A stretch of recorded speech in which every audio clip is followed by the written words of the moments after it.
Olulusasazo ngqo lwendaba kwikomkhulu le-SABC e-Auckland Park eGauteng nazo eziphambili. And I think we should avoid flirting with people we don't know or entertaining people we don't know on social media. Iyakhula inkxalabo kubafundi baseMpumalanga ngokwenyuka kwefuthe leqonga lokuthandana kumaqonga onxibelelwano i-online dating ngolwasemzini. Clearly, that position is going to be interesting to see who's going to occupy it. But perhaps a bit of credit, he did appear to have stabilized the party in terms of setting up the structures. Sihlala singundaba mlonyeni isikhundla sikaSosiba Jikelele kwiqela umkhonto wesizwe. Kwesemidlalo umqeqeshi weBafana Bafana uTyumbe uFawaz Basadi njengekapteni yeliqela kwimidlalo emibini yocweyo neTanzania neMozambique.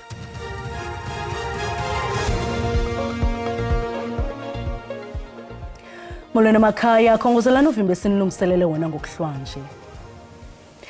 Iyakhula inkxalabo kubafundi eMpumalanga malunga nokukhula kwe-online dating nekulapha abantu baye badibane khona kunye nabantu abanokuphela bencumisana nabo ukanti oku kuvula nekroba lokuxhwilwa okukulandela ukuxhwilwa nokubulawa kwa-Olerato Mongale eGauteng emva kokudibana kwakhe nendoda kumaqonga onxibelelwano kutyholwa ngokuba ongqondo batsala abasetyhini kumaqonga onxibelelwano ukuze baphume nabo ze emva koko babaphange babe impahla yabo. Umkomishinala wamapolisa KwaZulu-Natal unjengeNhlanhla Mkhwanazi ukhuthaze abantu abakholelwa kuba bangamaxhobo onqeva abatyholwa ngokubandakanyeka ekuswelekeni kuka-Olerato Mongale bazibike kwizikhululo zamapolisa okukulandela ukusweleka kukaMongale okulandelwa ngabasetyhini ababini abathethe bucala ne-SABC ngokuba ngamaxhobo ezizigilamkhuba. Ziyaqhubeka nokwanda izigameko zokuhlukunyezwa kwabesifazane nezingane kuleli. Isigameko sakamuva sokubulawa ngesihluku kwa-Olerato Mongale Goli sishaqise iNingizimu Afrika yonke. Amaphoyisa aKwaZulu-Natal abambe iqhaza ekuthungatheni abasolwa esigamekweni sokubulawa kwakhe u-Olerato. uLieutenant General uNhlanhla Mkhwanazi uthi uphenyo luyaqhubeka kanti lingase liholele ekutheni kuboshwe abanye abantu. Kodwa njengoba silokhu siphenya nje umsakazi nozakwethu lapha eGoli sekutholakala ukuthi kunamacala amaningi amanye abambandakanyeka kuwona labasola lapha. Ongenzeka ukuthi mhlambe igcine sokuba nabanye ke ababasola ezofuneka sibatholile. Sisaphenya. No, okay. Mkhwanazi uphinde wathinta nezinye izinto eziphathelene nobugebengu kubalwa nomkhankaso wamaphoyisa ukubhekana nosomabhizinisi abaqasha bokufika kuleli bahlezi ngongemthetho. Bangaphezulu kwa-50 bokufika bangenazi izincwadi zokuba kuleli ababoshwa ngesikhathi amaphoyisa egasela efemini kwadukuza ngesonto elidlule. Laba bahleli ngongekho emthethweni eSouth Africa nayo inkinga esiba nayo kusamaphoyisa. Mayisifika enkantolo abashushisi abakwazi ukumshushisa ngoba ufika lapha namaloya akathi nayi proof ukuthi Salini Home Affairs uthi asiphendule. Sefuna dedele abuyele emgaqweni lihlangane naye iphoyisa limbophe futhi ahamba enkantolo athi umshushisi ilo yakhe ithi Salini Home Affairs. Mkhwanazi uthi nakuba amaphoyisa eMatase zama ukunciphisa ubugebengu izinga lodlame ekakhulukazi eKZN liyakhathaza. Kholelwa ukuthi kwentuleka kwemisebenzi nokungalingani ngezinye zezinto ezibangela izinga eliphezulu lobugebengu. Kwindaba ze-SABC ngu-Ayanda Mhlongo eThekwini. Sibile kwinqaku lethu lokuqala elithi iyakhula inkxalabo kubafundi eMpumalanga malunga nokukhula kwe-online dating nekulapha abantu baye badibane khona kunye nabantu abanokuphela bencumisana nabo ukanti oku kuvula nekroba lokuxhwilwa. Abantu abatsha baquka abafundi kumaziko aphakamileyo bathe bazalana kumaqonga onxibelelwano nanjengoko intlalo yabo inyanzelisa ukuba babe nonxibelelwano kula maqonga. Kodwa ke maxa wambi izikrelemnqa ziye zibenze izisulu zolwaphulomthetho. Iziganeko zakutshanje zokuxhwilwa nokubulawa kwabantu zishiya abantu abatsha benoloyiko. I-social media ifaka wonke umuntu and bangakukidnapha umfana intombazane ikubita uthi let's go on a date. We should avoid flirting with people we don't know or entertaining people we don't know on social media. Now on, I am going to change my post audience from public to friends. In our races, we do not even have the right security to feel protected. Kukho inkxalabo ngokhuseleko lwamantombazana ingakumbi kumaqonga onxibelelwano. You must send that individual's number to your friends, family, and all that. Should patrol more often in areas where we find more student accommodation. Kungoku nje kukhutshwa isilumkiso kubantu abanamakhasa kumaqonga onxibelelwano ukuba bahlale bevundlile. Amapolisa kwamemelele amaxhobo okuxhwilwa awodlwengulo nawokunyanzeliswa kwemali yentlawulo yokhuseleko lwamashishini ukuba eze ngaphambili. There are people who, especially women, that will get into via social media platforms and get involved with people. Then at the end of the day, you find that they are raped or otherwise. So we would like to urge members of the public, especially females, to work together with us. Ngokwengxelo yenkonzo yesipolisa kweliphondo laseMpumalanga, amatyala okubulala, awodlwengulo, awokuxhwilwa nokunyanzeliswa kwemali yentlawulo yokhuseleko lwamashishini abekwa phambili. Lehlela yokutsho kumyinge ka-8% izinga lolwaphulo-mthetho eGauteng kwikota yokuqala kulo nyaka. Kodwa nangona kunjalo izinga lokuphangwa kweemoto zemali, ukuxhwilwa kwabantu lonyukile ngomyinge ka-0.4% kunye no-15.8% ngaxeshanye. Okuqulethwe kwiinkcukacha-manani zekota yesine kunyaka-mali ka-2024-2025 ezikhutshwe ngumkomishinala wamapolisa eGauteng uNjengele Tommy Mthombeni kwindlu yowiso-mthetho yephondo laseGauteng.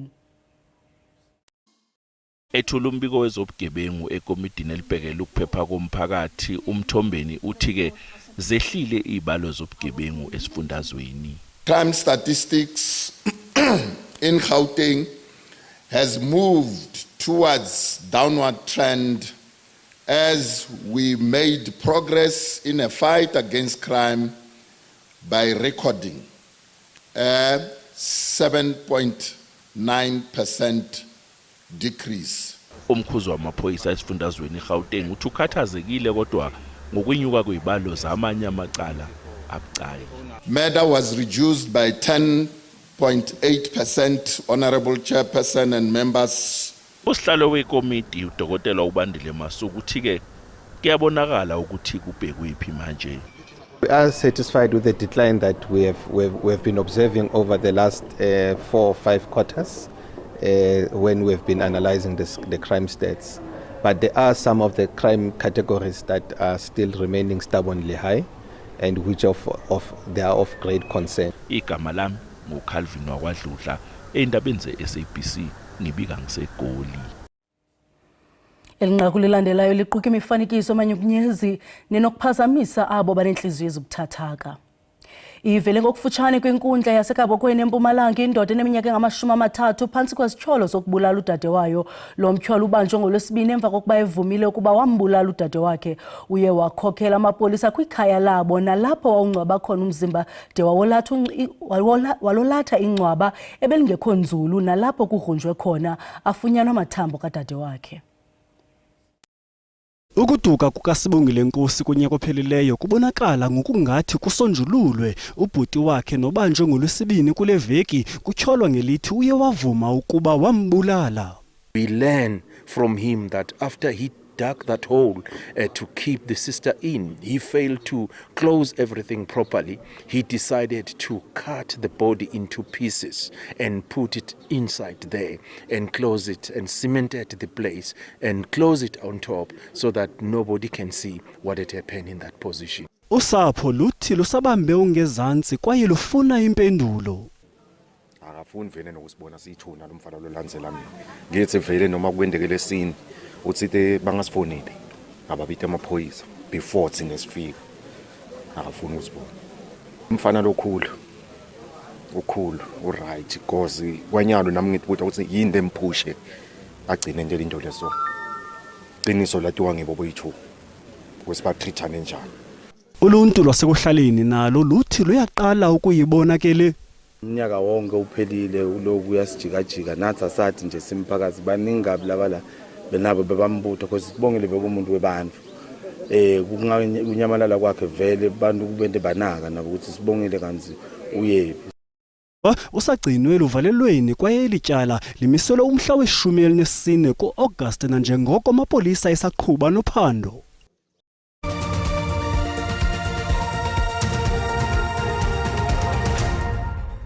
Sinamkele kwakhona kwindaba zelijelo xa sihlabela mgama. Abahlali basechulunca kuqumbe eMpuma Koloni batyhola umasipala wasekuhlaleni Kumkani Mhlonhlo ngokusilela ukulondoloza iziseko zendlela okukulandela ukudilika kweebhlorho eziliqela ebutsheni bonyaka.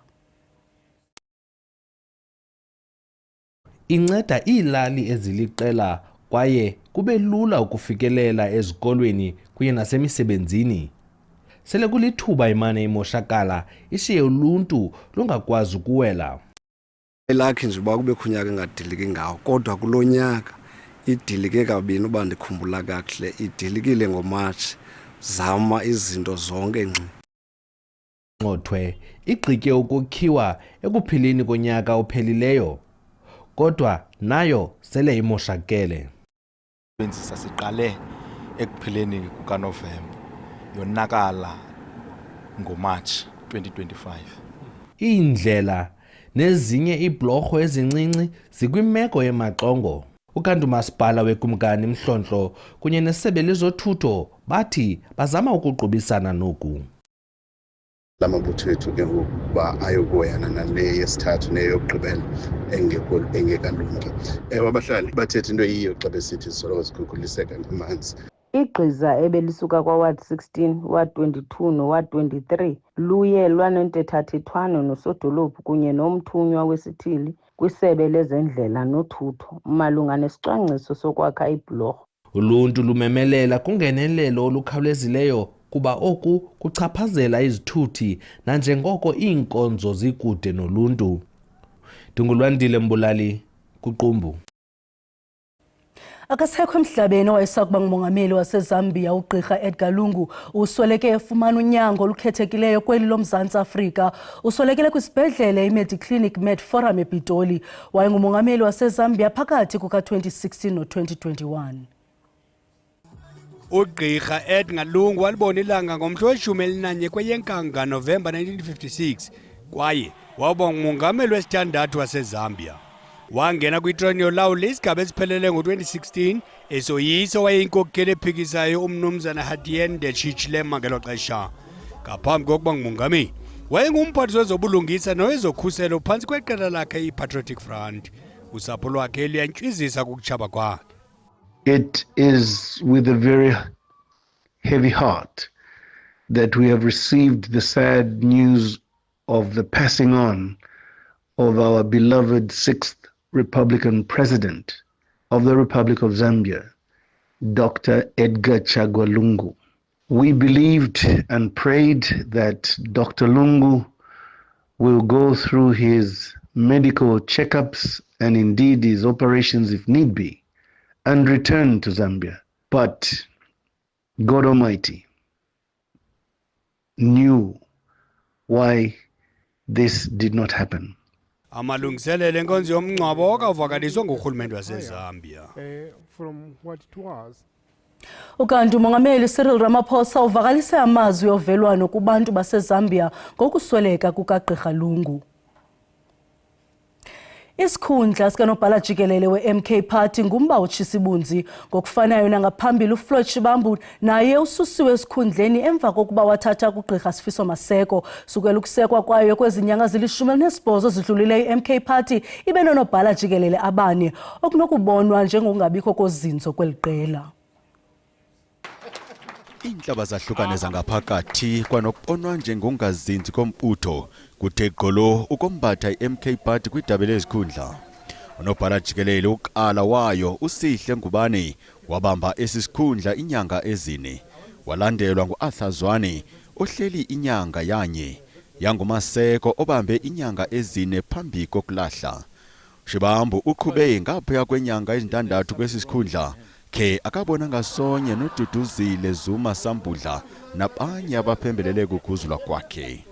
The national officials have come to a decision to redeploy Commander Floyd Shivambu as the Secretary General of the party and redeploying him to the National Assembly.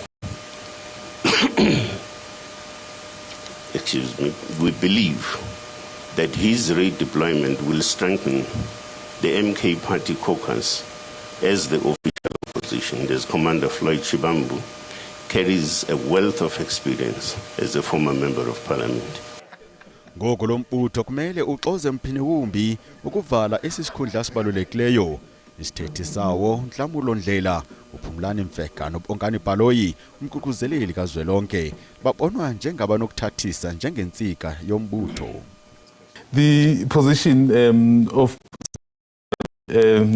MK, I don't know, should I say, is a poison chalice, because we have had so many secretary general. Yeah, I think he's the third. Yeah. So, and clearly that position is going to be interesting to see who's going to occupy it. But perhaps a bit of credit, he did appear to have stabilized the party in terms of setting up the structures. Ke onokuchongela kwesisikhundla sikaNobhala Jikelele Mlindleki ajamelane nomnqantsa hayi ukubumba amasebe ombutho nje kuphela kodwa aphucule indlela okhoba ngayo njengeqela eliphikisayo.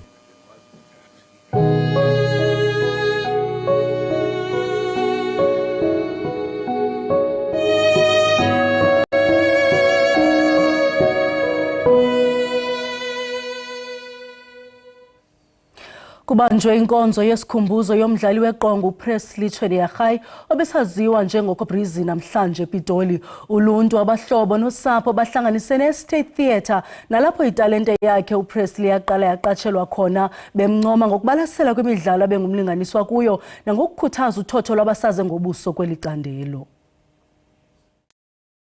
Abakwicandelo lobugcisa bakwazanga kuthula nabo emva kwenkonzo yesikhumbuzo ebibanjwe apho akhulele khona uPresley Chwediyagai ngoLwesibini. Bamkhumbule ezijula ijacu kweliqonga laseState Theatre kungumbhono Mxesibe ngesakhono sakhe sokuzoba ibali lomlinganiswa ca engqondweni. Kwathi kanti zizingqi zakhe zokugqibela ezo. Kambe ke ikwaleli qonga linye awaqala ngqa kulo ukubonakalisa italente yakhe, kanti ukuqatshelwa kwakhe apho yoba ukuthatshela kwakhe kobubugcisa. We are devastated. We are heartbroken. We have lost one of our children in the country.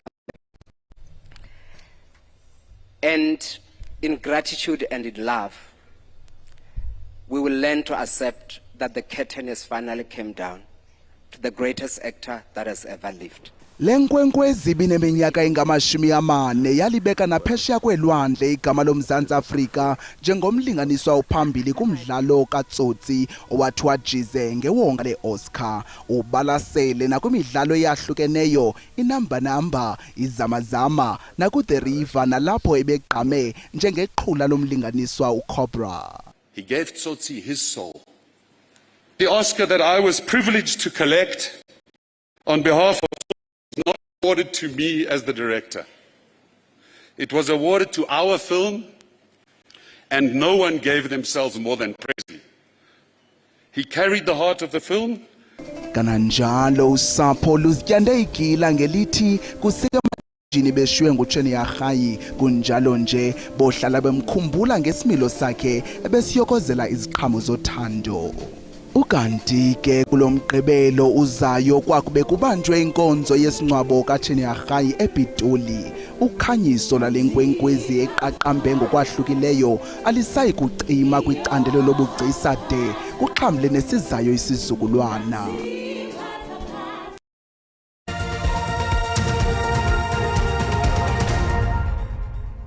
Umqeqeshi weBafana Bafana uHugo Broos uchonge uFawaz Basadia njengekapteni yeqela lesizwe kwimidlalo yocweyo neTanzania kunye neMozambique.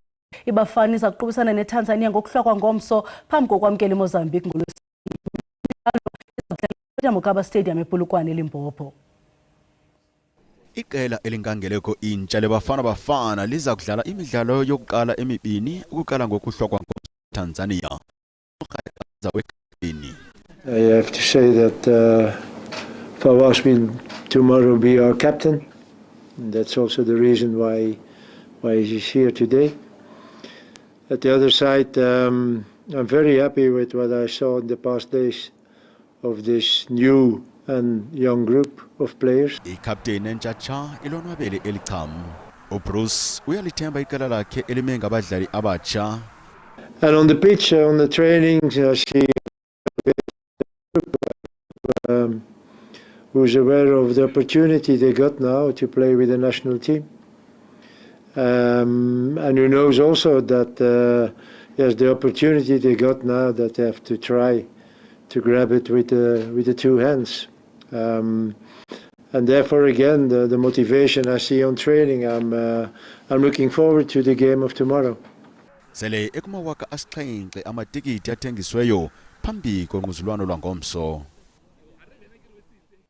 Masixha kuloo ndawo sibulele mawethu ngokusibeleka indlebe sinikhumbuze ezangomso siziphathelwa ngoogxa bethu ngesizulu usuku benzolo.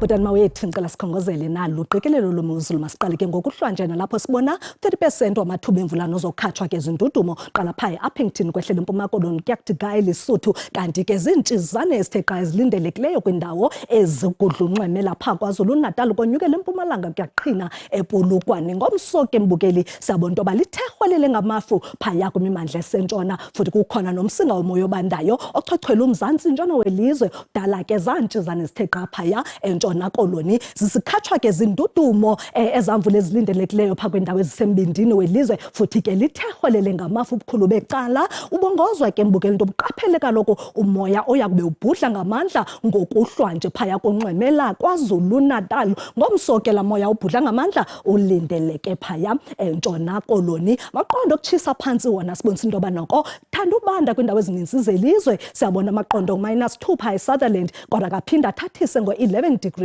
Celsius uqala phaya Appington ngokunjalo nase Springbok kuyabanda eMpuma Koloni amaqondo ngo-2 degrees phaya eKomani kodwa kaphinda athathise ngo-12 phaya eMonti koqunube phaya 5 degrees eGauteng ngokunjalo nase Bethlehem ngelixa silindele isibhozo phaya ePolokwane ngomso ke mbukeli levakala ifuthe lomsingo umoya obandayo phaya entshona Koloni nalapha amaqondo ebetha ku-16 kodwa kaphinda athathise ngo-21 eFredendal ngokunjalo naphaya eVostile 24 omhle Appington ngelixa ngama-20 eBloemfontein nasemakhanda kuyaqhina eGqeberha ukuba ke wena mbukeli usekomani lindela u-21 kulo 21 ke naphaya eMonti ngelixa ngu-24 omhle phaya eMthatha ngokunjalo naseSajonis eBethlehem ngo-17 degrees ngelixa kubanda ke ngomso eGauteng ngo-19 phole kakuhle liphalale ngo-22 degrees Celsius maniphele emehlweni sale enhliziyweni kamnandi mawethu.